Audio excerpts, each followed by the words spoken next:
Hello, and welcome back for episode 3 of the podcast, now lovingly referred to as Lovejoy Nation. I'll start off with what I've been up to since the last episode. Of course, the rebranding has taken place on all social platforms. Lovejoy Band News is now officially Lovejoy Nation everywhere. And feedback so far has been amazing regarding the change. Everybody likes the new look and the new name. It's got a powerful, feeling to it. Some oomph. The logo doesn't stray too far from the original, so folks can find us and recognize us easily. And I'm excited for the new things to come for Lovejoy Nation, as it's more of a fan base geared brand and what we're really going for the future. To be here to love and support Lovejoy as a community that's held together strong through thick and thin, and all the best to come. So, that being said, if you want more in-depth explanation as to how the rebranding came about, there's a brief bonus episode 2.1, you'll find in the menu for our shows. Now I would like to throw it to Angie to let us know what she's been up to since we recorded the last episode. Hey guys, what's up? Leslie, I love the rebranding. It looks great. Nice job. Thank you. So, a couple of things on my end. In a few weeks, we are going to see James Marriott in Chicago. That's on April 15th. I'm pretty pumped about that. This is the first time he's been stateside, so I've been patiently waiting. I think my daughter even more so. So we are looking forward to that. Maybe I'll see a few of you guys there. And I've got a few more details on that amazing Summerfest show that Lovejoy is performing at on July 3rd. It turns out that you are able to purchase pit wristbands, which is really great because there's a small open area in front of the stage where if you buy one of these wristbands, you get access to. And it's only $75, and that includes your festival admission for the day, which I think is a really great deal compared to the prices that we've seen for a lot of other festivals. So if you're going to Summerfest and you want to be right up and close in front of the stage there, go ahead and get on summerfest.com and get your pit wristbands for Lovejoy. I will be there, and I'm sure I will see some of you guys there too. That sounds awesome. To be able to buy the pit wristbands ahead of time, know you're going to have an excellent spot. It's worth every penny. It really is. And I know in years past, and as far as they were telling me, up until a certain point, you had to win those or know somebody that worked for a company that had them. But a little birdie from Summerfest told me about a month ago that they'd be selling them. And I wasn't quite sure if they knew what they were talking about or not, but it turns out they did. So I was really excited about that. So go get your tickets, your pit wristbands. Do you know how many they sell? Is there like a 100-person limit or something? That's a really good question. I tried to find out. What I ended up doing is just looking at some pictures of the pit, and it only looks like it's maybe 5 or 6 people deep. It stretches across the whole stage. So, it goes from right to left. It's long, but I don't think it's very deep. So fantastic opportunity. Good. Yeah. That's good stuff. Amazing. I'd buy that. I did. Trust. And then I bought some extras for friends that I knew were coming too. So snap those babies up. So Dave, I think you had an exciting time over this break since the last episode. You want to tell us about it? Yeah. I've just got a 50-day streak on Reddit, which I'm absolutely chuffed about. Amazing. It is amazing. It is for you. Yeah. There was this little thing that happened as well. Oh, yeah? Phil? Yesterday, we went down to Brighton with the family, and I bumped into Ash. No way. Oh my gosh. I tell you, absolutely amazing. Did you literally bump into Ash? I hope you didn't hurt him. Well, he needs those arms. Yeah. I popped into a cafe to get a cup of coffee, and he was sat in there having breakfast. My goodness. That's wow. That's what you hope for when you go into Brighton for the day. You might run into one of them. Yeah, I popped in, and then, I don't know, half a second later, my daughter came in, who I've roped in today to join us. So this is Lily. Say hello, Lily. Hi. Hi, Lily. Hello, Lily. Thanks for joining us. Yeah, it was absolutely amazing. What a lovely bloke he was, wasn't he? We spoke about all things Lovejoy, all things past, present, and future. He gave us about 15 minutes of his time. He spoke to me, spoke to Lily, had a chat with the wife. He was just absolutely amazing, and we managed to get some pictures, didn't we? Yeah. Oh, wow. That's so sweet. That's nice to hear. Yeah, he was just sat in there having breakfast, and I ordered my coffee, and I thought I recognised this guy. And then Lily came in, and she was kicking me and nudging me and sort of, it's Ash, weren't you? Yeah. And, well, it was more, oh, my God, are you going to say something? So who spotted Ash first? That was me. I thought I saw him in the cafe, hence why I went in.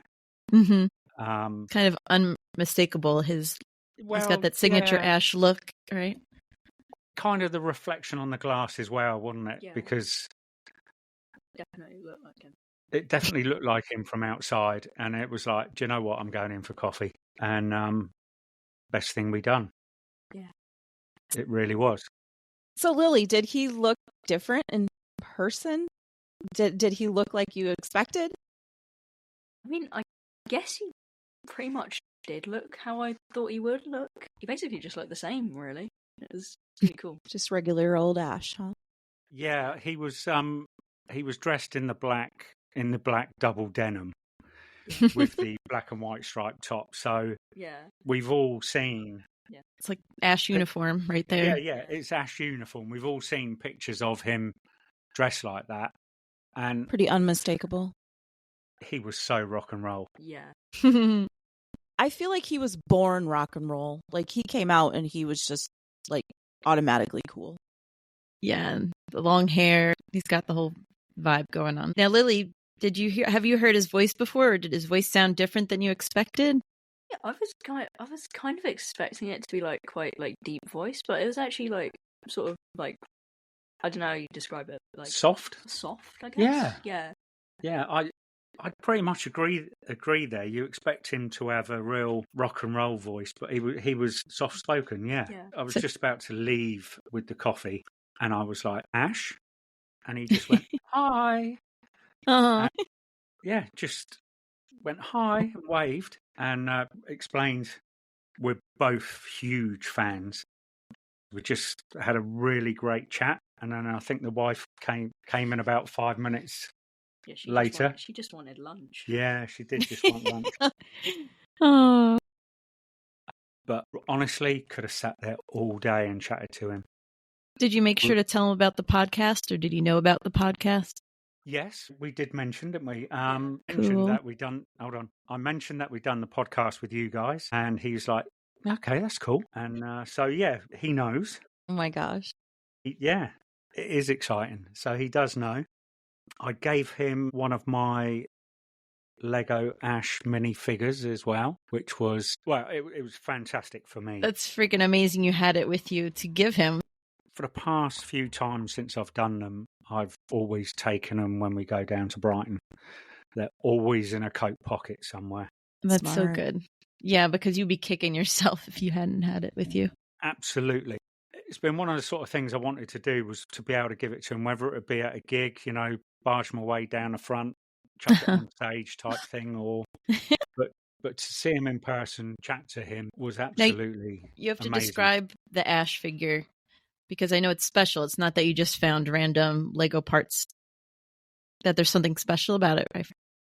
Yeah, I gave him the one I had with me, which I'm slightly disappointed about. I wish I'd given him a different one, but it was the pirate figure of when he dressed up for a Halloween outfit.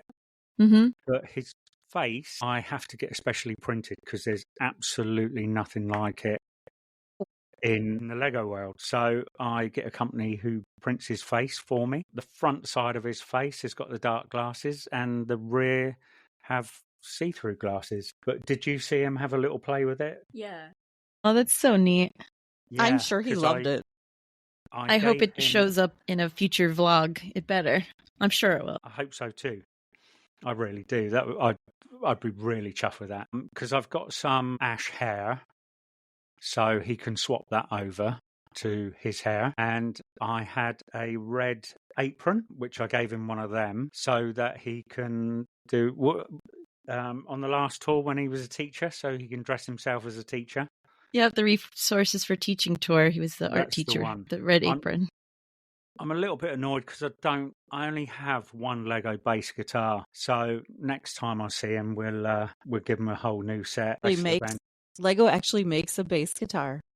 Really? Yeah. That's so cool. You're going to have to get Wilbur cargo pants to put all these Lego pieces in when you go into Brighton. Yes, absolutely. I have obviously created the rest of the band, but I'm going to do them better for when the next tour appears, if indeed there is one. There better be. Could you tell us a little bit more about your Lovejoy Lego creations? Yeah, I build just various little bits of sort of Lovejoy stuff. I've done the Pebble Brain album cover, just a few little silly bits as well. You can find them on TikTok on Lego Ash. If you search for that, or you can find them on the Instagram, which is the Brick Snapper. Go check it out, give it a like. There's a few bits and pieces on there.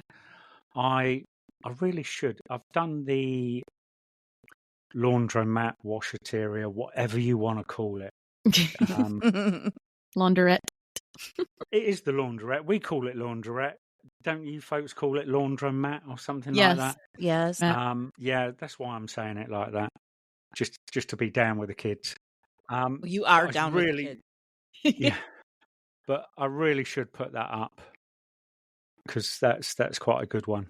Yeah, that's You very cool. say they're just silly little bits, but I've seen these things and they are freaking amazing. They're spot on. They're so cool. You even made figures of us when we were started out promoting this podcast. They're knocking around somewhere. I'm going to one day sit down and just build us in, if I loosely say, our own recording studios as such, but with a bit of a background and with mics in front of us. Oh, that'd be fun. Well, Dave, I have to ask you on behalf of all the Love Enjoyers, I'd be remiss if I didn't. I have to try at least. Did you ask Ash about the album and when it will be dropped? Come on, you know I can't talk about that. Oh, Don't ask me questions like that. This is a golden opportunity. It is, but if I knew anything, I wouldn't say anything either. I had to try. I know, so shh. So, Dave, I'm sure you guys took some pictures, right? With Ash and Lego Ash? Yes, we did. We both had pictures, didn't we? We were both starstruck, really, weren't we? Aww. Yeah. I bet. So I bet everybody would love to see your pictures, Dave. Do you think maybe you could put them up on the blog sometime? I So we will can see them? certainly most put them up on the blog. Be fantastic. And just write a little blog about what happened and all that sort of stuff. Oh, I've got a funny little story. Later on in the day, after we sort of heading back to the station, we popped back into the same cafe where we met him and sat down and had another coffee and cake and that sort of stuff. And the waitress come over and she's like, you were in there earlier on and taking pictures with this guy that was in. Is he famous? And I was like, well, to us he is, yes. So I explained who he was, that he'd done music and all that sort of stuff. She's like, yeah, I know nothing about music. Anyway, she disappeared off, and 5 seconds later I looked behind the counter. Nobody was behind the counter, and I turned back and I said to Lily, I bet she's in the back Googling it. A bit later when she came out, I was like, you've been out the back Googling who he is, haven't you? And she was like, yeah, I really had to because I had no clue. I love that story. That's so cute. Is there anything that you wish you asked that you didn't, either of you? Anything from you? Do you wish you'd I don't know. asked? I wish I'd actually spoke because I hardly said anything. I know you hardly said anything, but is there anything you wish you'd... I don't know. No? You were just basking in his aura. I know. I'm sure you're just floating on a cloud. I would have We been. were absolutely... We left there and we just floated round Brighton for the rest of the afternoon. But I can going back imagine. to that, yeah, it was. I was texting you folks, and it was just absolutely amazing. At one point, I'm stood there talking to him, and my phone is just going ping, ping, ping, and I'm like, Who was that? We just spoke, because we'd just spoken about the podcast, and I went, "That's them, that's them." I love it. So it's like we were there too. Yeah, but I was ignoring you. I couldn't get my phone out, could I? Oh man, if we did like a Couldn't be FaceTime or rude. something, that would have been amazing. Don't Do you blame know, me, Dave. I would have ignored us too. Yeah, there's a couple of I'm things. sure. Couple of things I do regret. I should have said to him, "Come on the podcast." I really should have done. Yeah.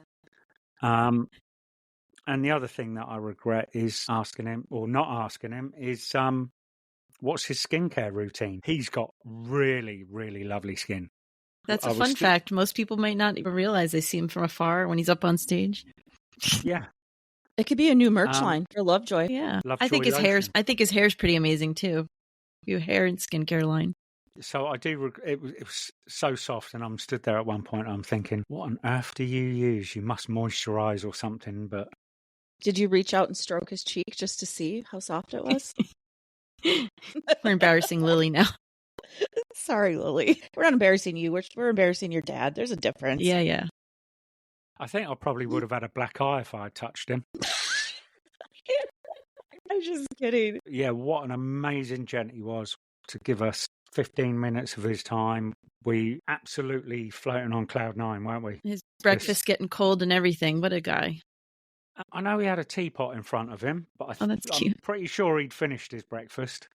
Okay. Still, the fact that he took that long just to sit and chat with you, like, what a guy. What a stand-up guy. Could have sat there and chatted all day. Aw. But I'm chuffed to bits for Lily because a few years ago we were walking through Brighton and he was stood outside of Dave's comics, and I said to Lily, "That's Ash," and we all agreed that was him. But you were a bit too starstruck then, weren't you? And you went a bit too shy and said, "Please don't speak to him." Aw. Yeah, and then sort of hid. So this time we went for it. We went for it. No holds barred. So absolutely chuffed to bits. Well, I'm so glad you did, because now you have this great story to tell us. Yeah. Pictures. Yeah. Yeah, I shall pop it up on a blog, just a little bit about what happened and all that sort of stuff. Turn it into a blog post when this drops. Excellent. That'd be super. Thanks, Dave. We hope you meet someone else in the band next time for, podcast purposes. We got to keep these exciting stories going. Absolutely. Professional purposes. I mean, how are you going to top this? I know. We were talking about having another sort of family day out over the Easter break sort of thing, and I'm like, should we go back to Brighton? Mm-hmm. And it's like, no, somewhere else. No, we think you should go back to Brighton. Yeah, we think Leslie and I. I think I should go back to Brighton. Mm-hmm. Well, there. It's settled then. Your poor wife. Absolutely. Thank you so much for sharing your experience, Dave. I feel like we've lived vicariously through you just a little bit. I mean, I'm so pumped for you, and I wasn't even the one that got to meet him. So I can imagine how you and Lily must feel. I know, especially the messaging back and forth through that morning. It was like, I do regret not maybe doing a phone link and all that lot. Don't be silly. You're just in the moment. You can't. And it's yeah, of course. You know what I mean? It's your moment. It's your moment, and it's Lily's moment. But we just like hearing about it. What a really, really, really great, lovely fella he was, wasn't he? Yeah. Absolutely. And chuffed to bits that we met him. Really. Happy for you guys. He's my favourite anyway. Hence the name on TikTok, Lego Ash. Go check it out. Check all the Lego Lovejoy things that Dave has put together so lovingly. So, Lily, is Ash your favorite too? And you don't have to answer. And we can always take this out. Wait, now I just ruined it. Off the record, we can always take this out, but we can leave it in. Whatever. You know what I mean. Lily, is Ash your favorite too? I mean, I think I like all of them equally, you know? Oh, nice. It's like picking a favorite child. It's difficult. Yeah. That's cool. She likes Will. Yeah, well. No way. I know. Well, maybe meet him next. Keep an eye out for really tall guys walking around Brighton. Yeah, absolutely. In cargo pants. Yeah. Always look out for them. I mean, I'm sure Will's easy enough to spot. Baseball cap, glasses, 27 foot tall, you know what I mean? Yep. What I will say is, sort of chatting to Ash, kind of going to give you all a little bit of advice. I'm going to say to you folks out there listening, if you haven't already done so, please sign up to the Lovejoy News website page. I'm not going to explain why, but I'm just going to say to you. You mean sign up for the emails through Lovejoy's official website? Absolutely. LVJYonline.com. And there's a place to sign up, I believe, at the bottom of every page to sign up to receive their emails, email newsletters, to keep up to date with what's going on with them. Absolutely. So if you haven't already done that, do so. All right. I've probably done it like 100 times. They're going to be like, stop signing up. You're good. Yeah, I've got different email addresses. I signed up on the school account. So how many accounts have you signed up with? 3, 4. 3. You can't risk missing 4 accounts. Right. I've got 3 accounts signed up with it. So we should be covered. Just in case one drops in the spam folder. You never know. Exactly. All right, Dave. Well, thank you. And thanks for that advice going forward as we're all waiting for anything. Soon. It's coming soon. Almost there. The dreaded word soon. But yes, thank you, Dave. And thank you, Lily. Yeah, thanks for coming on. Yeah, thanks for having me. Yeah. Anytime. Come back again. Dave, I could not get Pebble out of the car to go to school yesterday because she was following along in the group chat while you were dishing and I was driving. And she's like, I am not going into school until I see what Dave is typing. I'm like, okay, fine. So you had us all on the edge of our seat. Well, I guess we should go on to discuss what will be on today's episode and get back into the order of things because we're all beginning to float on clouds here and we need to get back down to earth. So, on today's episode, we'll be discussing band news of the month. We have an interview with our special guest. We'll be discussing show and concert experiences, gig experiences. And we have the results of our listener favorite song poll. You will hear us tell you our top 3 Lovejoy songs and listen to us duke it out for which one is the top of the pack. And we'll play some listener feedback. We have a voicemail to play at the end of the show from a listener, which is super exciting. Another first on this podcast. And hope it's the first of many more to come. So now it's time for Lovejoy band news. There have been lots of Reddit crumbs as of late. Dave, start us off. Will posted a video on Reddit. The video was entitled Almost There, which just got everybody in a frenzy because they're now thinking, oh my God, when's the album coming out? Soon to almost there. Yeah. I think almost there is correct. How accurate or inaccurate almost there is. What word would you use to describe how far out the album is? Well, okay. So Will posted on Reddit. What I'm going to do, I'm going to. Mark also posted a picture of Clifton Suspension Bridge on his Instagram stories. So I'm going to link these two together. Okay. They have been recording in Bristol over the last month. And that was a guess we had behind the scenes. That was a guess we had. I don't know, but whether they have finished and we are now in post-production, that is where my personal thoughts have gone to. That they finished recording and they're in post-production. That right. I can't make that clearer. That's my personal thoughts. But that's where I think we are with Almost There. That's All right. I had to link the two together No, that works. to be able to That give makes an sense. explanation, really. Makes sense. Yeah. Next up, another Reddit crumb we saw. Someone posted, "What Lovejoy song do you need in your veins?" And Ash posted a picture of sharks. And so we can all surmise that that means a future song involving sharks in some way that he loves. Dave, do you have a guess? I have no knowledge of this because if I'd realised this, I would have asked him that. So I really didn't know about that picture until this morning. Last night or this morning, yeah. Yeah. We all know, especially when thinking about Ash's little cryptic emoji posts in the past, that he never posts anything randomly. It always has some sort of meaning. So you know that shark picture ties in somewhere. So thanks, Ash. I'm going to spend the rest of my time here racking my brain trying to figure out how this could possibly tie in. But it's pretty fun. I love it. I love when he does things like that. Mm-hmm. And yeah, it keeps our minds busy as we wait and wait and wait and wait and hope. And hope some more. And wait.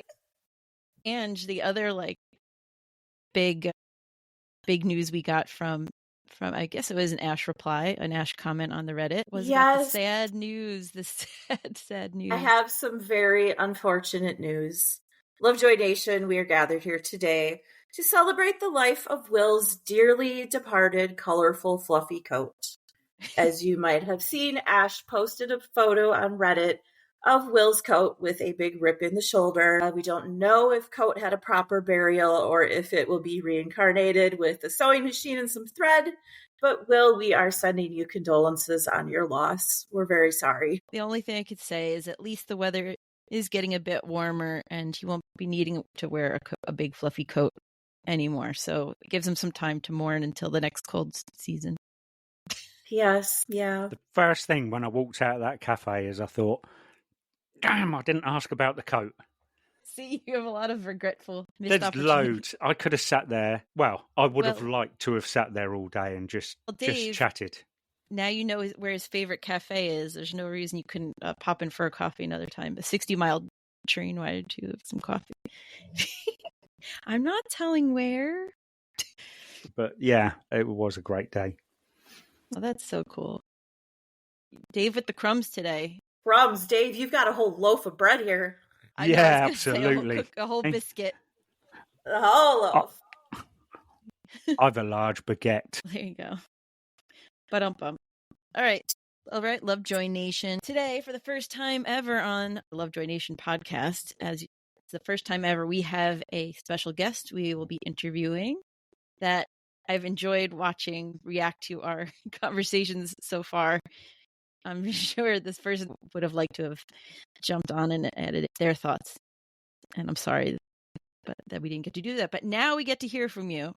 Today, the Pebble Brain Trust is welcoming special guest, Lovejoy subreddit mod, Voltage, a.k.a. Jackson, to the pod. So, Jackson, welcome on. Hello. Thank you for having me. Hello. Thank you for joining us. Hi. Thank you for joining us. This is great. Been sat there waiting patiently, listening to us ramble on. Look at us acting like we know what we're doing. So, how are you today? All right. I'm doing great. Good. I'm on a Good. weekend home away from college. Okay. That's nice. Did you take your washing home? I did. Gotta do all my laundry at home. That's what you do. Steal some snacks. Hold on. You do all your laundry at home, or you get somebody to do it for you? When I'm at home, my mother, my mom does my laundry. Go. Good job. You know what? That's what I used to do too. I do it myself at school, though. So, is there anything you wanted to interject earlier that you didn't get a chance to, or should we leave that till? I know I'm putting you totally on the spot.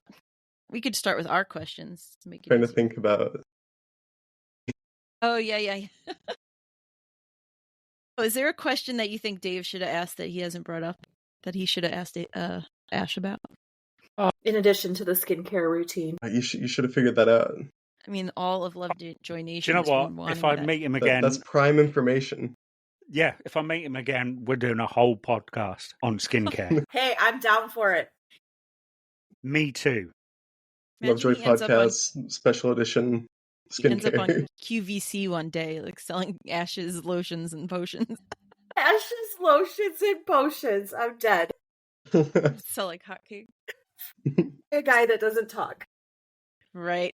He'll just like mime it, you know. Such a beautiful voice he's got. I'll listen to you talk about his voice. All right.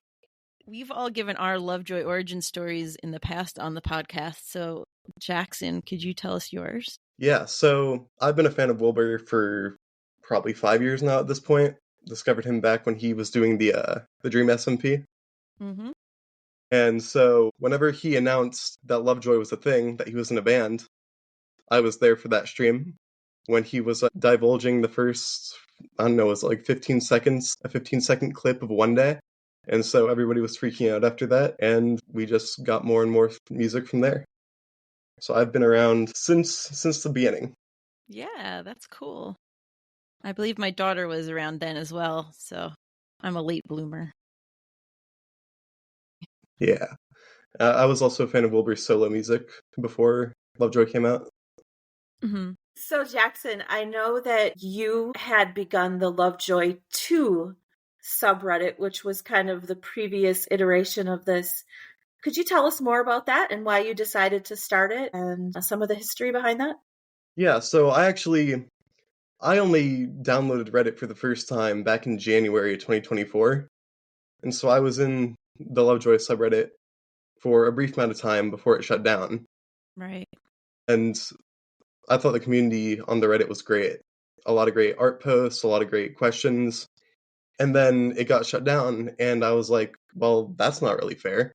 Mm-hmm. Because I also wanted a place for the community to like talk about Lovejoy. And so I was like, I guess I'll make a new Reddit that people can still talk about the band. And so I didn't even know what I was doing. I just kind of looked up on Google. I was like, how to make a subreddit. Yeah. And so I did it. I made the subreddit, started advertising at places, and people started joining. And I think I got up to around 1,000 members, I think it was. That's cool. And yeah. It sounds like how I started the Twitter account as well. I didn't know what I was doing. I was like, no, fans need a place to go. Yeah, exactly. That's cool. So how did you get the position as moderator? Well, I was walking to class one day, and I got a mod mail from someone claiming to be Lovejoy's manager, being like, hey, the boys really love what you've done with the Reddit. They love being on Reddit and stuff. Would you be interested in working more closely on the Reddit? And I was like, my first thought was like, okay, there's no way this is real. Someone's messing with me. Yeah. So I'm like doing a little more research into it, and I'm like, okay, this is legit. And so, yeah, I talked with Lovejoy's manager a little bit more. His name is Dave. Great guy. And he asked me, he was like, hey, do you want to start an official subreddit? And I was like, absolutely. There was talk about turning the Lovejoy 2 subreddit into the official one, but we decided to just be better to have like a fresh start for the Reddit. Mm-hmm. So then we launched it under the Lovejoy ETC, the Lovejoy etc. YouTube channel. Mm-hmm. We launched Reddit the day that the first video was released on that page. Oh, that's perfect. So exciting. You must have been just thrilled when you got that yeah, I was message. So happy. Oh my goodness. I was like, there's no way. I can't imagine. Yeah, it's been a dream, honestly, to work closely with my favorite band. That's so cool. My first thought would have been, how much are you going to pay me? You know, sometimes you just do things for the love of it. I was like, yeah, I've been doing it free for this long. I don't need payment. The recognition, it means so much. Yeah. I can attest to that. Yeah. And just to know that you're doing something to support a band that you love so much. Yeah. You know what? That's like payment enough. And like knowing that they love what I'm doing, and that for sure. Like, yeah. And that they use it and are active on it. Like, I remember Ash commented stuff on the Lovejoy 2 subreddit, Wow. and I was sitting there for the longest time trying to figure out if that was actually his account or not, or if it was like somebody like impersonating him. And I never figured that out until we started the official one. Wow, that's so cool. I Love love it. that. And I love that they get the fans involved. And Yeah, it's great. I'm happy for you. And they did pick a good guy. Thank you. But I just want to, I felt like the need to go here, and I feel like this is a great opportunity to do so, Mhm. that it's not all sunshine and rainbows. It's not all That's true. funny John cigarette emojis. That sometimes the community, and we've seen this in the past year, sometimes this community boggles the mind because, you know, there's always someone along the way that turns, or I don't know what it is, where I've seen now and then, you know, someone will give the mods a hard time on the Reddit and make, you know, some not so nice comments. And I just wanted to say, like, you know, how do you handle that as a team when those sorts of things happen? And you don't have to give away any trade secrets, but just that's got to be tough because you know a lot more than we do as far as the things you're squashing and, you know, raids and potential issues that come up behind the scenes. So how, as a team, do you react to those situations and decide how to handle them? Yeah, so we have gotten a couple criticism posts over the past couple months, just kind of like people being upset with some like the decisions we've made, or like our reaction time with getting the posts. And I do think some of that criticism is fair. And as a team, we do read all the criticism, and we definitely use it to improve our moderating. Like, we've taken suggestions. We've recently brought a new mod onto the mod team. But like, a lot of what it is like when people post about it, it does create like a lot of arguments in the comments, and it's just kind of chaotic. Yeah. So we have to kind of control that, but it's hard to like remove those posts and stuff because then people are like why are you silencing us? Like, don't. I get People are like abuse of power. But that's not what we're trying to do. We do want to hear your criticism. We do want to hear what you guys think we can do better on. But posting about it where people can like comment and like argue like for or against us, it just kind of creates a lot of chaos. And so we do end up removing a lot of those posts. So in turn, what we ask of you guys, if you have criticism for us, please send it to us in a mod mail. Because A, it's less chaos like within the community, and B, it just helps us like organize all like the messaging back and forth. That makes sense. It's easier for us to find. Sure. It's easier for us to see. It's easier for us to get back to you on stuff, and Yeah, like it's easier. It's It's easier for all the mods to be able to like come in and comment on things rather than just like a post out there. Yeah, and it's meant to be a positive space, and the posts like that just are the opposite. Yeah. So I've got a question that kind of ties into that, Jackson. Most people, including myself, probably have no idea what kind of work it takes behind the scenes to be a mod. So can you tell us some more about the things that you guys do behind the scenes that maybe we're not aware of, that you have to keep tabs on and really work on in order to keep the subreddit running smoothly? Yeah, so a lot of the mod job is just consistently being able to check the Reddit and make sure that there's no posts that are like violating the rules. I know right now I think we have a 7-person mod team, and we've chosen people who are in time zones all around the world. So we have people in America, people in the UK, we have people in like Southeast Asia. Wow. We have people all over the world to like be able to check at all times during the day. So like if some of us are asleep, then there will be some people awake checking the Reddit. So Are you allowed to... Oh, sorry. Oh, sorry. You can go. I was just going to say, are you allowed to, as a mod, decide things for yourself without having everybody chime in? Are you able to just like take action on your own? So we do have circumstances where we do take action on our own, but most things we do send in our mod group chat to like discuss. Like someone will send a post that they think is breaking the rules, and we'll discuss it. And if we like 2 or 3 of us decide that it is, then that post will be removed and like other actions will be taken. I will say like general just like hate posts or like completely off topic posts, you don't need to like discuss those. Those can just be removed automatically. Right. We have had a poll running and I messaged the moderators. Just a polite message asking whether we can put this poll up there. Not about promoting ourselves or anything like that. Would have that gone to the group chat as well? Or would that have been the particular mod that was awake as such? Agreed to it. So, I don't remember who it was, but somebody screenshotted that message and sent it to the group chat just to make sure, like, hey, this isn't self-promotion, right? And so a couple of us talked about it. We were like, there aren't really any, like, social media, like, links saying, like, blatantly, like, oh, go follow us. Or, like, there was nothing for you guys to, like, make money off of it, like, from the link. We were just like, okay, it's just like a harmless poll for the community. There's no wrong in it. So we were like, yeah, that's fine. That was I appreciate the link was off of the website, and that I did wonder, but I thought that takes you straight to the poll and nothing else. Yeah. It's then your choice to go elsewhere if you wish. Yeah. You know, so I mean that was really our only hesitancy about it. But then we were like, there's nothing really self-promotion-y like on the website even. Okay. There's like a lot of Lovejoy content in general on there, so we just thought it was fine. Cool. Thank you. We appreciate thank that. you all for Thank that. you for that. And we're definitely not making any money. We're spending it.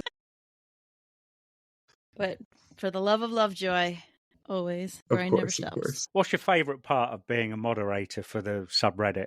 My favorite part is definitely how involved I get to be with the community. Like before I was the mod, obviously I participated in the community. I got to see a lot of stuff. But now that I'm a mod, I see literally every single post that goes through that subreddit. So I get to see all of like the really good fan art, all of the Wilbur and Ash and Mark comments and posts through the subreddit. It's just like I get to kind of see the community as a whole. The good and the bad. Front and back. Exactly. So it's just a lot of fun to be able to see like everybody participating.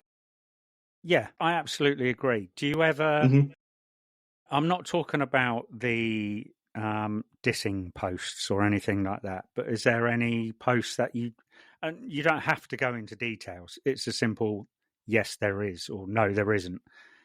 Are there any posts that you don't allow? And I'm not talking about angry ones towards whatever problems. Posts, so like obviously like any like hateful posts we don't allow, obviously. It's a positive community. And like no self-promotion, where it's like if people just like post a link to their TikTok page, obviously like we'll take that down. Or like a link. One of the things that we've been discussing more recently about posts that we allow is people selling merch. Yeah. And I think what we've decided is that it's okay to resell merch as long as it's like official merch. Because the band's already made money off of that. And as long as like the person isn't selling it for like a way jacked up price that's like above what the band was selling it for, then I think it's fine. Because obviously, like if you don't want your merch anymore, it's hard to find a place to sell it. Yeah, and like I get that. I mean, the Anvil cards, some of them people are asking a lot of money for, which I don't necessarily agree with the price they want for these things. I appreciate the rarer ones are worth a bit more, but so would you stop that sort of thing? Darn it. Yeah. Yeah, so like it's hard with those because obviously like any rare like trading card thing, obviously those prices are going to be a lot higher. Because like most people got all their Anvil cards for free, like alongside with merch or like with like when going to gigs, they handed them out. So it's hard to like gauge all the price points and stuff on that. We haven't had a lot of people selling like vinyls or the Anvil cards in the Reddit, so we haven't had to deal with that a ton. Right. So I'm not sure exactly how we deal with that yet. But I definitely don't like how people are selling them for hundreds of dollars. No. It's getting hard too because I've noticed I keep a tab on the Anvil cards from time to time, on various sites, and there's a lot fewer of them in circulation than there was. So they're getting quite hard to find. And then you will see the prices just get crazier and crazier. So I appreciate the conundrum that you would find yourself in with something like that. Yeah. And I've got another question for you too, and you do not have to go into great detail if you want, but you've talked about how things can get a little maybe hairy sometimes, some uncomfortable positions and some hard decisions to make. What's the worst position or the worst situation you think you've been in as a mod, and how did you deal with it? So probably the worst situation that we've had to deal with is when we get raids, which we actually haven't had. We never had a raid until about like 2 weeks ago, probably now. 2-3 weeks ago, wasn't it? Yeah. So it was really scary dealing with that. Luckily, we had mods online, so all the posts that people were spamming were taken down within, I think, like 25 minutes. So we took down all the posts. We made sure all the members that were part of the raid were banned immediately. Good. And then we put in place a reputation filter and a crowd control filter, which basically means like if your Reddit account is like super new or like doesn't have a lot of karma, then all the posts go into the mod queue and we have to approve them before they get sent out to the Reddit. Angie? Sorry, I didn't mean to interrupt you at all. I was just, I wanted to ask you, for somebody that might not be familiar with what a raid is, could you give us like a super brief definition? So a raid is when people either get a bunch of like alt accounts or like just get like a couple of people who are like agree with the raid, and they basically go into the Reddit and they spam a bunch of like inappropriate or hateful posts, and it's just really nasty and not a fun thing to deal with. But yeah, so we had to remove all the posts, which we were able to do very quickly, and then ban the members. And it's hard to like it's hard to make sure we get everything like cleaned up. But we did it. And we got those crowd control filters in place. I didn't really want to add those crowd control filters at the beginning because I know a lot of people were creating Reddit accounts specifically to participate in the Lovejoy subreddit. Makes sense. And so if you're creating your account fresh, you don't have a lot of karma and your account's not that old, so automatically would get caught by the filters, which I didn't want because if people are just making their Reddit accounts, they want to participate. And it hadn't been a problem up until now, but we've had to add those, unfortunately. Yeah. I've seen other Reddit accounts have like, if you look at their mods, they have like a robot or auto mod or something like that.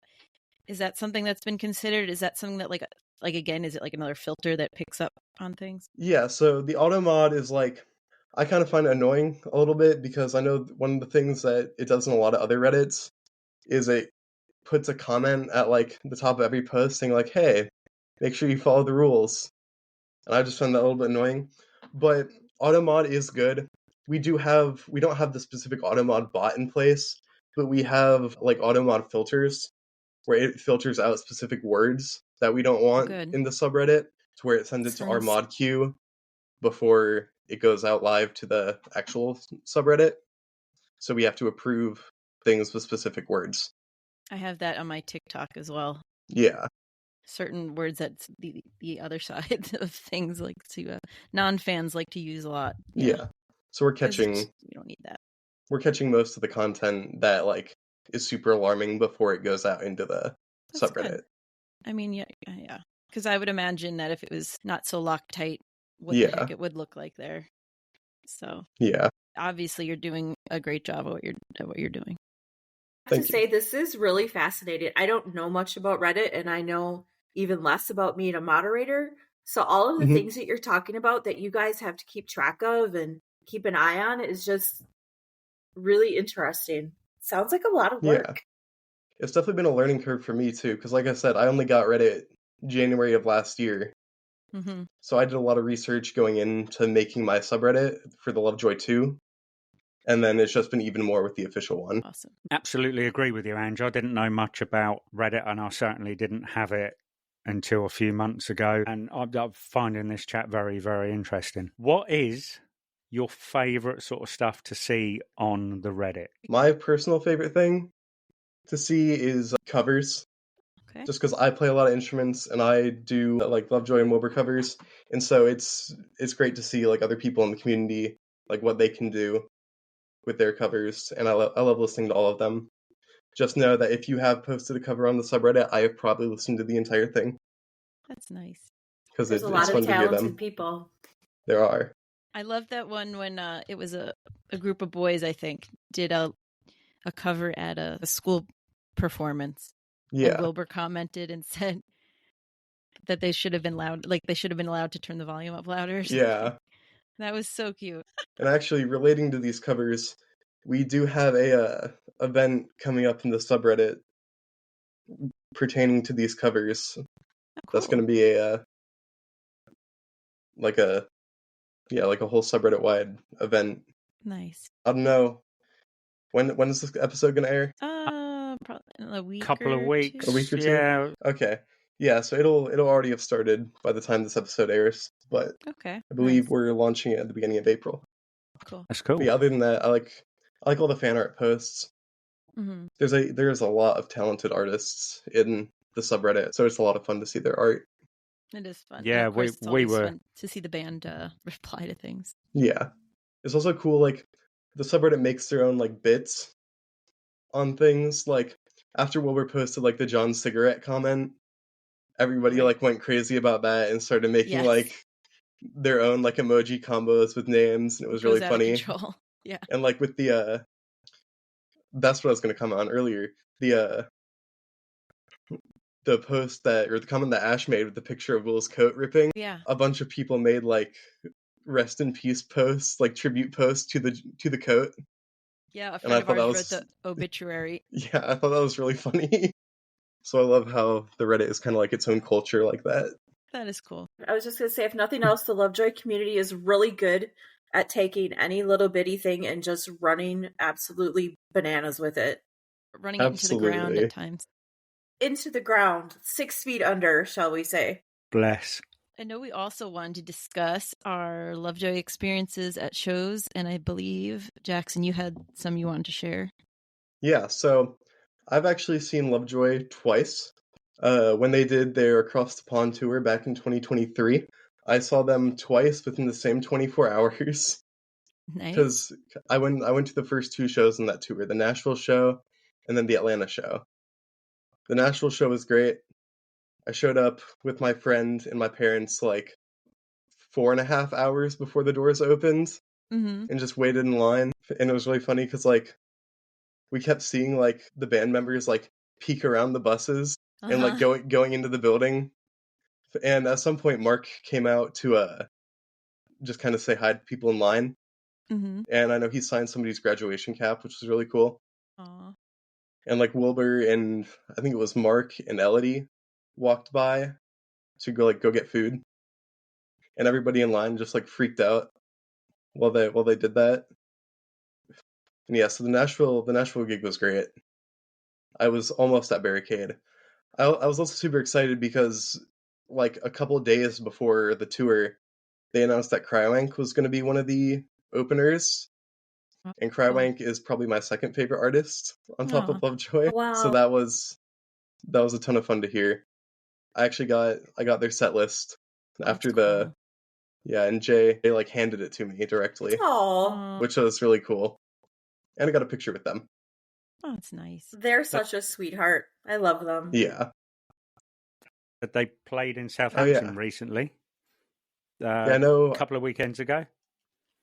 I know they're doing an Australian tour right now for the first time in like 10 years. Wow. And so we drove back to Georgia, which is where I live, the next morning and immediately went to the Shaky Knees Music Festival, which was their second stop on the tour. And so we just immediately drove back and ran straight to the stage where it was. And I was a lot further back for this one, but it's okay. And that is where they did the live debut of Scum, which was really cool to see. That's cool. I remember somebody live streaming that on Twitter. So the audience really did need to learn the lyrics from Will. He didn't teach it to us that time, though. Oh, that's funny. But yeah, I go back and watch that video sometimes. I was on FaceTime with my friend, like holding up my phone to the stage so that they could watch. And then I actually met them again that same night because they had stayed at the festival to like watch the other bands. I met them again that same night watching The Killers. Nice. Which is one of their biggest inspirations, I know, or one of Wilbur's at least. And I got them to sign my L'Manberg flag, which I had brought.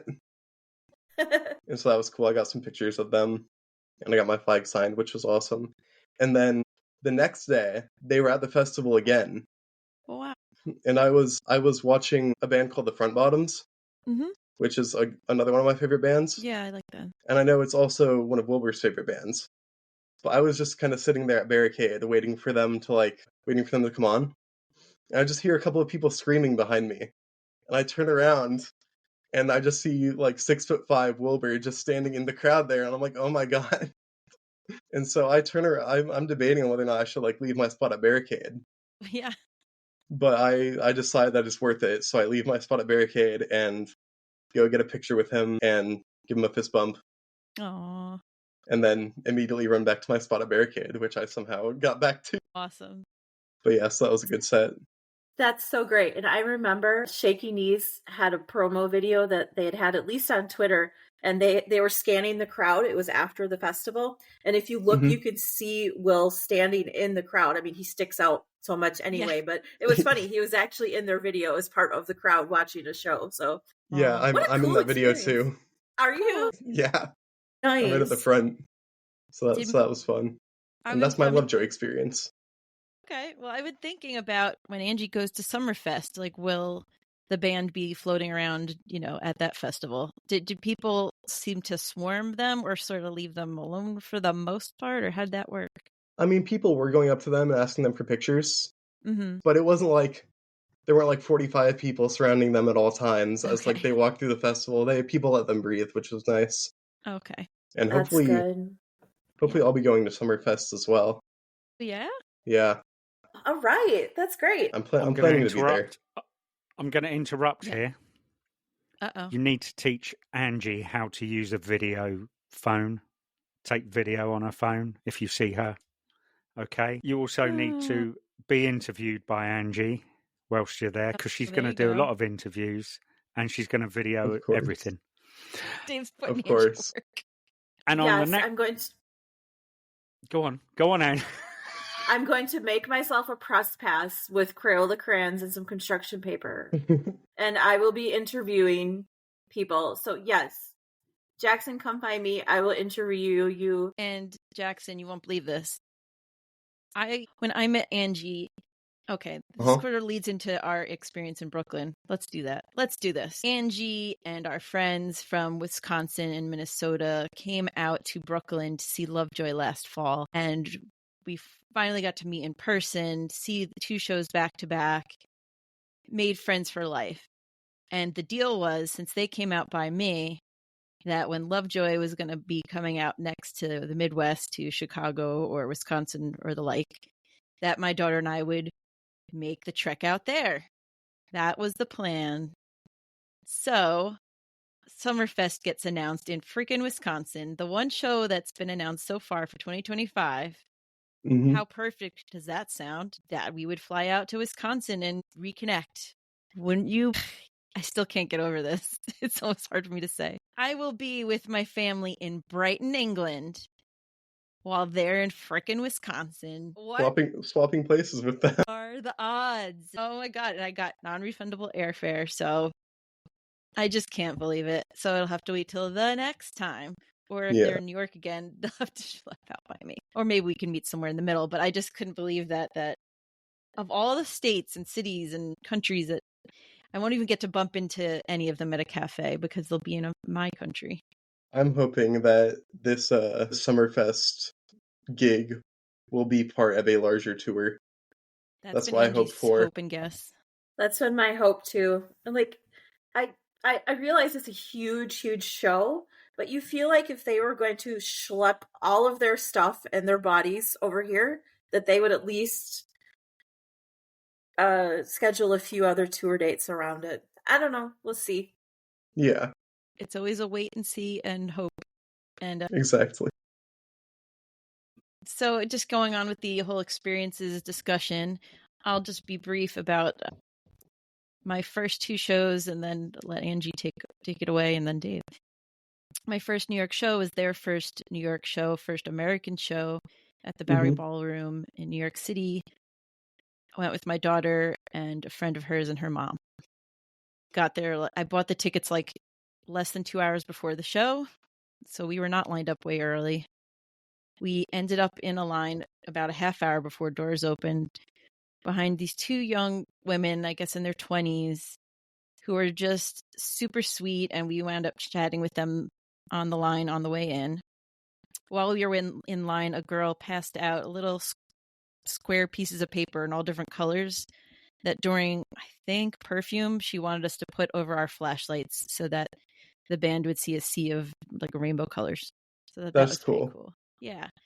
When we got inside, we ended up about halfway in the ballroom. Like we were at the halfway point in the crowd, and it's like a 600 person venue, and definitely wanted to get merch. And these two girls, and this just gives you like an eye into the community of people you'll meet in the line, and why even waiting in a long line is worth it and part of the whole experience. Is my daughter's friend's mother offered to these girls to go downstairs and buy merch for them. So she grabbed their credit card and she sent pictures of all the merch to their phone. They said what sizes and what shirts they wanted. She got it for them using their card and brought it back up. There was trust with these practical strangers to take their credit card, but you know what? Like, you just meet good people. Lovejoy fans are good people and good hearts, and it added to the experience meeting those two. So that was just my little New York spiel. I didn't know any of the songs then. I just remember getting such a kick out of my daughter and her friend getting excited at the first two notes of every song, because like, oh my god, that song! I think he did Your New Boyfriend, and they were like losing their minds. Yeah, I got Jubilee line at my show. Nice. Wow. And then the second show we went to was at DC 10 Wonderland festival. It was like 4 bands: Young the Giant, Mr. Wives, Weathers, Lovejoy. I think that was it. Lovejoy was the second to last band to perform. We got there at like 11 in the morning. Doors opened at like 5:30 or 6. It's pouring, teeming rain and freezing cold. But yeah, it was by the water in DC, and got pretty much close to barricade. We were like second. I could get my hand on the barricade just to say like I'm at barricade. It was about how close I was. And the girls in front of us were like, "We're here for the other band, but since you like Lovejoy, we'll like move to the side so you can take better pictures." That's but nice. I saw them rocking out to Lovejoy. They were bigger fans than they realized at that time. The coolest part of the whole DC show experience, though, and no offense to Young the Giant, but I hope that Lovejoy knows this information. I hope they're listening to hear this. After Lovejoy played, that place, which, by the way, Lovejoy said was the largest indoor venue they'd ever played up to that point, you just watched half the place clearing out at the exact same time as soon as Lovejoy was done. You looked at every level and you just saw everyone leaving.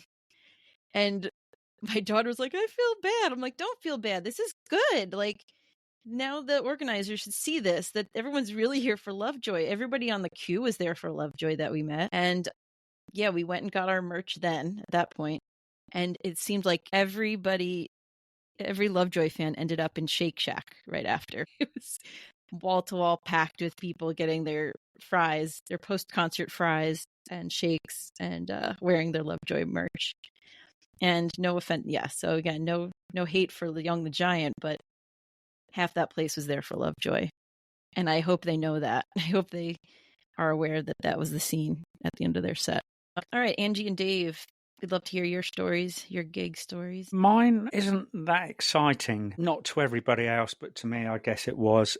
It was the first gig I took my daughter to, so for me, it was just a wonderful, wonderful experience. You know, being an old boy, I've been to many gigs, and live music it's just far better than listening on the radio or CDs, records.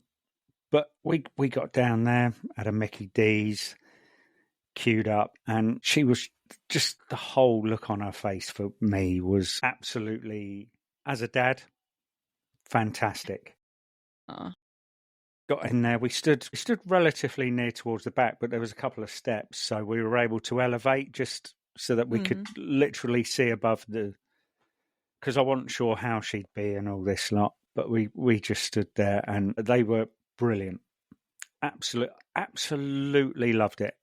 And where was this show? This show was down in Bournemouth back in 2023.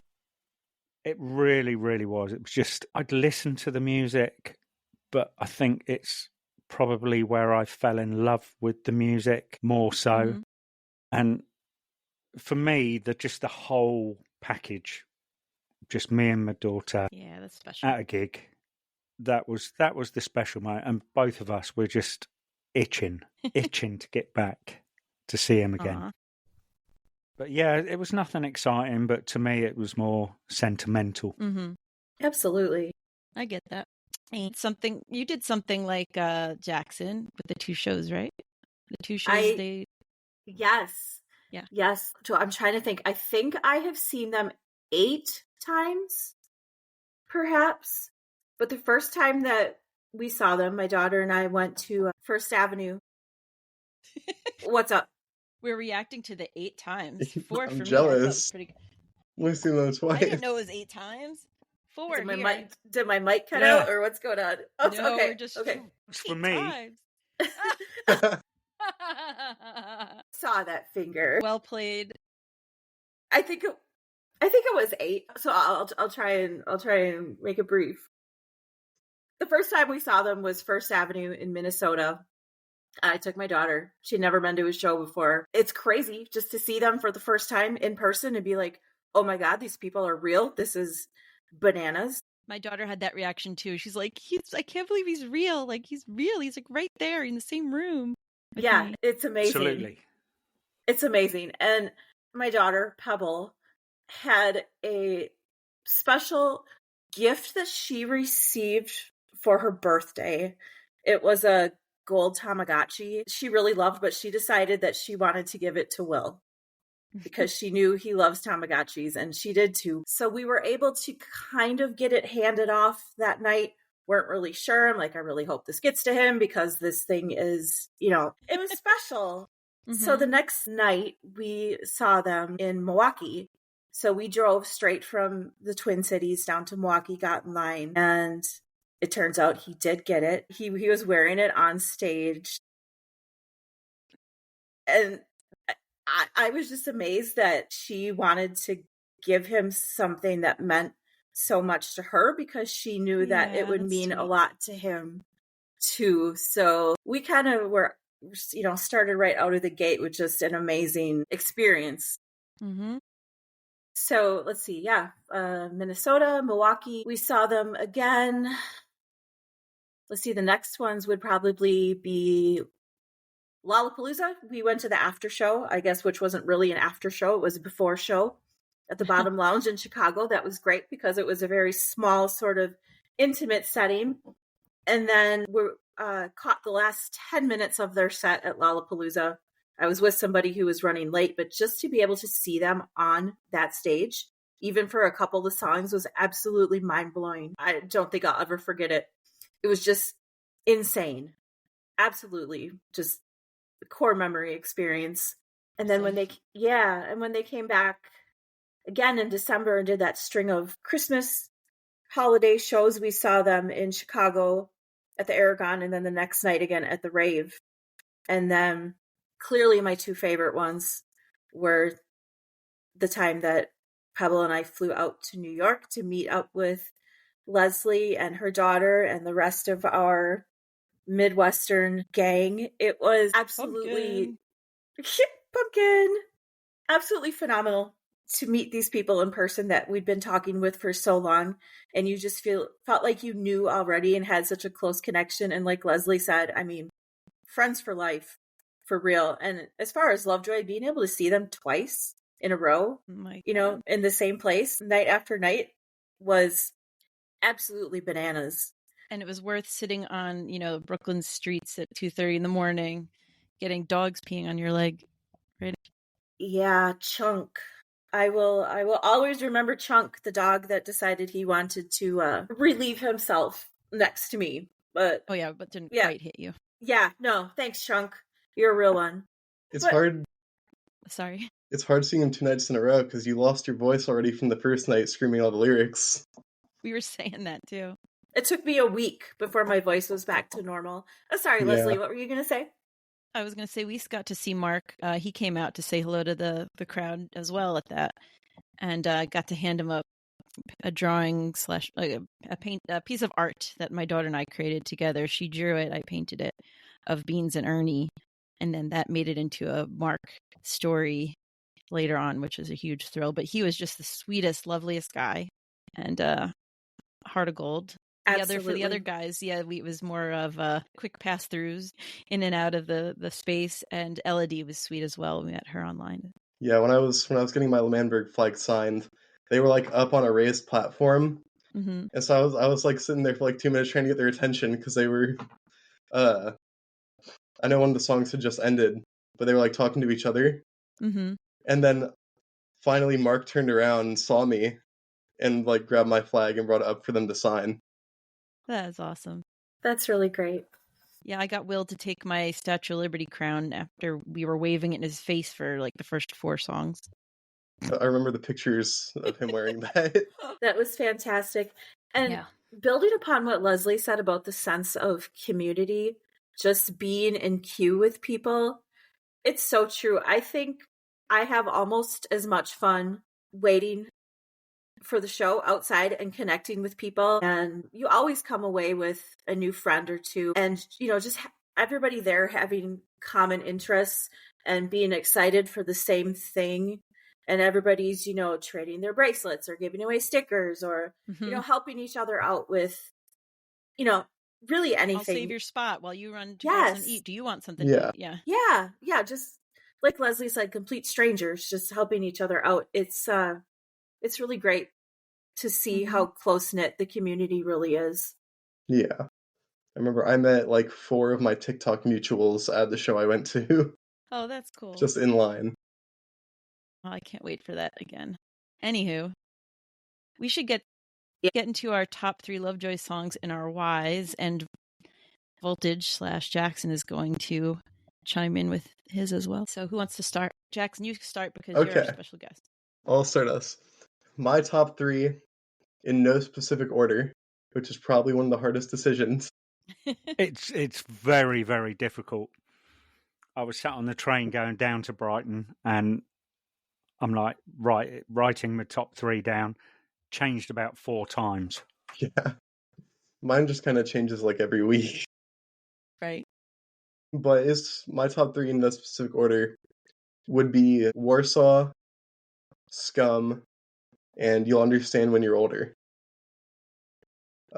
Scum, because I got to see the live debut of it, Mm-hmm. so it'll always be one of my favorites. And then You'll Understand When You're Older was the first song I heard them play live. Right. And then That's Warsaw cool. is just a great song in general. I didn't know they were saying Warsaw in the song Warsaw until like a month ago, and I felt like such a momo. A It's the Momo. background vocals. I just thought it was like, oh, no. No, they're saying like, Warsaw. My daughter's like, they're saying, I said, Warsaw is one of those songs where they never say the title of the song in the song. They have like a bunch of like background vocals in that one. Yeah.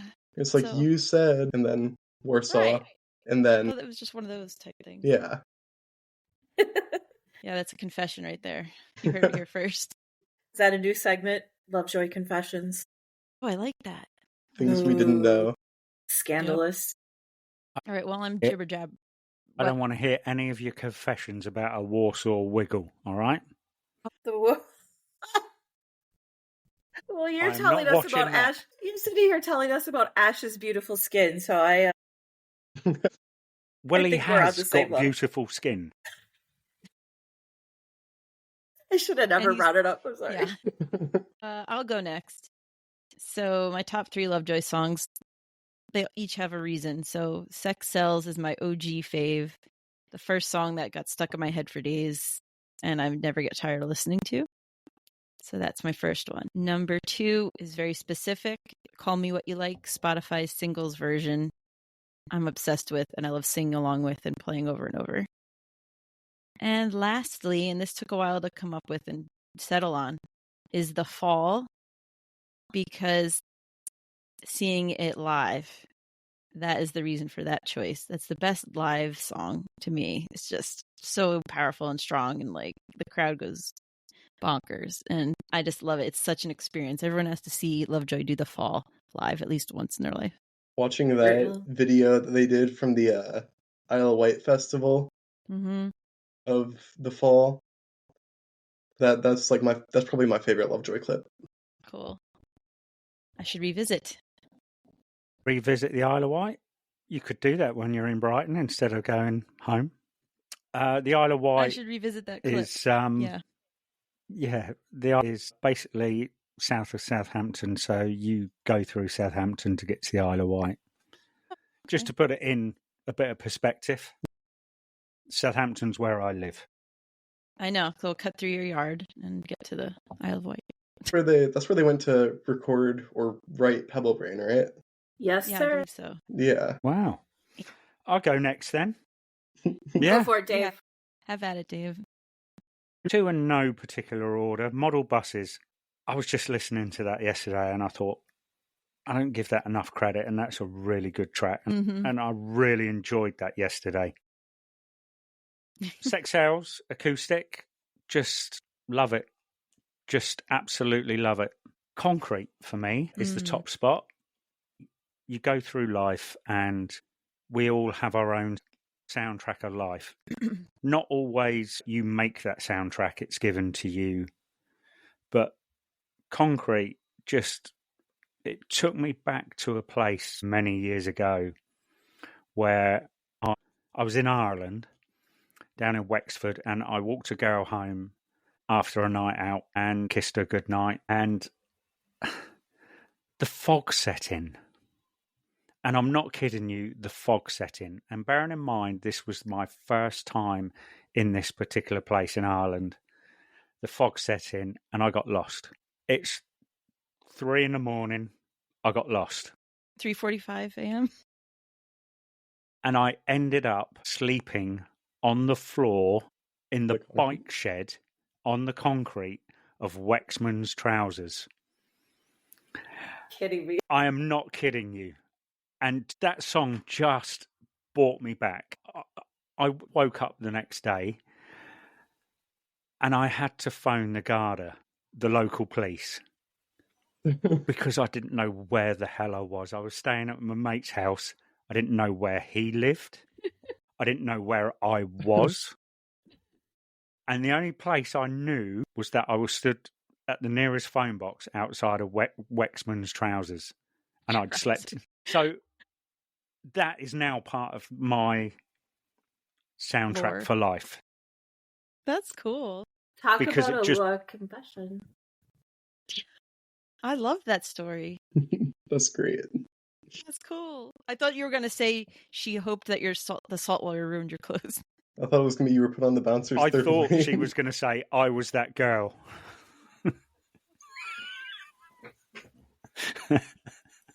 I love that. Wow. Angie, can you top that story? Nothing I want to share here. I'm telling you, a confession segment. Oof. Truth or dare we should do. Yeah. All right, I guess it's my turn, huh? Yes, it is. Indeed. Okay, yeah, this was so hard, you guys. Okay, number 1, Portrait of a Blank Slate. I am a fool for that bass line. That deep, groovy, intricate bass line, man, Ash just runs away with it. He steals the show on that song, and I love it.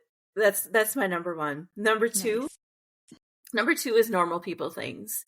It's so loud, it's almost grungy. It just kind of grabs you by the face right away. It just grabs you and it just holds on and it does not let go until the last note of the song. It's loud. It really kind of, it speaks to my little metal loving heart. And Will's voice fits the tone for that song, I think, perfectly. I love it. Number 3, this was really hard. Really, really hard. But I landed on Call Me What You Like. You can't deny those double kick drums in that song. Mark is an absolute madman on those drums, and he's just so wicked on that song. And for me personally, and I think for all of us, that was the first time we heard that new Lovejoy sound. Yeah, that's true. Just big and thick and full. And you could picture them blasting that out in an arena somewhere.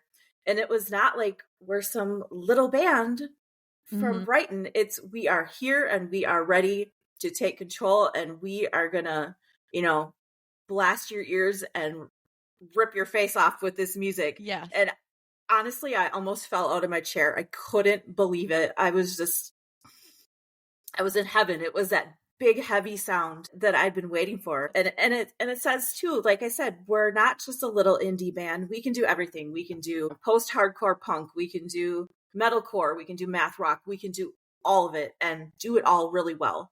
So I gotta say, Dave, your Sex Cells acoustic, that was almost my number 3. I had a hard time with that. That harmony in that song, you can't deny it. Absolutely. Normal People Things for me it should be up there in my top 3, but it was only for the fact that I listened to Model Buses yesterday. That's funny. Joint third for me, Normal People Things. Yeah. Again, everything you said, the grunginess, the rockiness, loved it. Yeah, Normal People Things was almost my third. And then when I was like, all right, let me pick something that's fun live. Like, that's super strong live. So that's The Fall. The Fall was up there for me too. That was, But, and then I realized, I'm like, all the songs that I picked were kind of like, had a heavier tone to them, which I guess kind of fits with my usual preference in music. But it's really true. They can do anything and they can do everything, and it's all done really well. So I think it's interesting to see all of our top songs and see how they're really different. But we've got some cool. We didn't really cool. Double up. No. I bet you weren't expecting that from me, were you? Mine was more sort of sentimental. It just took me back. Yeah, it took me back to that whole experience. Do you have any more stories like that, Dave? Yeah, maybe. We don't want them to hear. The show's running long as is. We'll save it for next time. Yeah. Oh gosh, we've been yapping for a long time. New segment idea. Yeah, Mario's Cafe, St. Etienne. There's a story. The Saw Doctors. You know what? Maybe you should take notes somewhere so that you don't forget for next time. No, it's all up here. Oh, okay. A quick story. One of my most favourite bands is The Wedding Present, and they did a song called Million Miles. And the opening lyrics go, I must have walked past this doorway 30 times just trying to catch your eye. You made it all worth my while when you returned my smile. Aww. That song is how I met my wife. Aww. Because she used to be a checkout girl, I used to be a baker, and I'd walk by. It's just things like that. Do you know what I mean? We learn something new about you every day, Dave. I'm as soft as poop, really. Thanks, Dave. Thanks, Dave. Yeah. You could have said like mashed potatoes or something. So that brings us on to our poll. Angie and Leslie, I need to ask you a question. Have you looked at the results? Not lately, no. No. Not lately. You, Angie, would you care to take a guess on what is the ultimate Lovejoy song that our listeners have voted for? Yeah, it's my favorite. Portrait of a Blank Slate. Hands down. Yeah? You know the answer, Leslie. Yeah, that's my guess. Jackson, any ideas? I'm going to have to guess either Portrait or Warsaw. Okay. So I feel like it doesn't get talked about enough, but so many people love it. Yeah. I absolutely agree. Well, over the last sort of week or so, I've looked at various different... even Reddit did a little poll and Lovejoy Local did a little spread on it. I've also looked at the Spotify charts of the best. I think Spotify One Day is the top. But the results are in. Would you like to hear them? I have the envelope in my hand.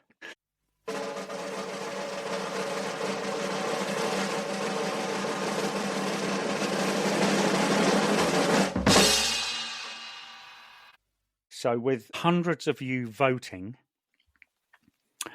I can now announce the top 3 in joint third place with 6.5% of the votes. Normal people things. Call Me What You Like, The Fall, and Warsaw. Interesting? No, like, yes. Tied? Yeah, they're all tied with the same amount of votes. With 6.5% of the votes. In second place, this one surprised me with 8% of the votes. Wasted Summer. Interesting. Cool. That's pretty cool. I dig that.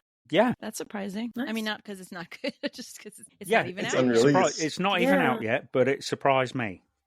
Mm-hmm. And in first place is Portrait of a Blank Slate. So I'll tell you, it's been fun looking at it over the past few weeks and that sort of thing. We're definitely do another poll maybe in the new year. Who knows? But yeah, maybe in the new year we'll do another poll to see what people think. I think we should do that as a yearly thing. Thanks to everyone that voted. We appreciate it. It was fun. Yes, thank you for your participation. I voted. Hey, thank you. Are you lying to me? He voted, and is that why you had your phone in your hand just a minute ago? I voted for Warsaw. Did you? I think, yeah. Either that or Scum. I can't remember. I can check. Yeah, so compared to the Reddit poll and Spotify, I was really sort of surprised with Wasted Summer coming in second. I thought normal people things would be higher. Yeah. To be fair, there wasn't a lot of votes in between third and first. So, another week it could have swung a different way. Do you think any of the band members voted? Ooh. They would have all voted for unreleased songs. Yeah. They'd be like, my favorite's the one that hasn't come out yet. Yeah. They just put a shark emoji instead. Sorry, Dave. No, I don't know whether they voted or not. I know we can see a list of people who voted, but there's no names there. They could use a fake email or something. Yeah, John's cigarette. But thank you very much to everybody that voted. Like I say, it's been quite fun to watch it go. Yeah, we'll do more polls in the future. Yeah, I think a couple of weeks ago, Portrait wasn't even in the top, but then it sort of come through. So yeah. All right. Well, I think that brings us to our audience feedback. We think we have our first voicemail to share with you all. So this is Slime Guy's experience. Well, his Lovejoy experience. Hello, Lovejoy Band News Podcast. My name is Isaac, also known as Slime Guy in your YouTube comments. I'm going to tell you the tale about how Lovejoy saved my car. No joke. Let's paint the picture. About a year ago, in the middle of a Wisconsin winter, many, many degrees below zero, I was walking to my car after school. Now, this 2006 Prius isn't exactly new, and I hadn't changed out the battery since I've had the car, so naturally, it didn't start. So I called my mom to see if I could jumpstart it, and tried to get at the battery that was in the back hatch. With an old car comes weak joints, so the hatch wouldn't stay open, and I needed to wedge something in between the latch to keep it open. Then I see the beautiful, magnificent, acid-washed Lovejoy sweatshirt I had gotten from a concert that was perfect for keeping the hatch open. With it, I got the jumper cables on my car, jump-started it, and rode home safely, knowing I wouldn't have, had it not been this very sweatshirt. Thank you, Lovejoy, for making a durable sweatshirt, and thank you, podcast, for listening. Well, thank you for listening to this month's episode of the Lovejoy Nation podcast, and thank you especially to Jackson for being on the show for this episode and being our first interview. Thank you, Jackson. It's been really interesting. Thank you guys for having me. It's been a lot of fun. Cool. I'll tell you what, if ever I can't make it, you can stand in for me. Oh, look at that. Sounds good. Pinch hitter. I'll be happy to join. Very nice. Don't be too good though. But watch out, I might replace you. Exactly. Time zone, it's easier. He's coming for you, Dave. But yes, thank you very much. Next time on the Lovejoy Nation podcast, we'll discuss Ash's cryptic photo drops on the official subreddit. We'll have Foxholes and Wasted Summer battle it out as we make our cases for our favorite unreleased song performed at their most recent tours. We'll also share listener feedback regarding today's episode. And of course, share any Lovejoy news there is to share. Lastly, we want to remind you, Love Enjoyers, to please comment wherever you listen. Send us emails through our website, LVJYNation.com, or even leave us a voice message that we can play on our next episode through our website. We'd especially like you to weigh in on the Foxholes and Wasted Summer battle and what you think of Ash's cryptic photo drops on the subreddit. Really, we'd love to hear from you. Until next time.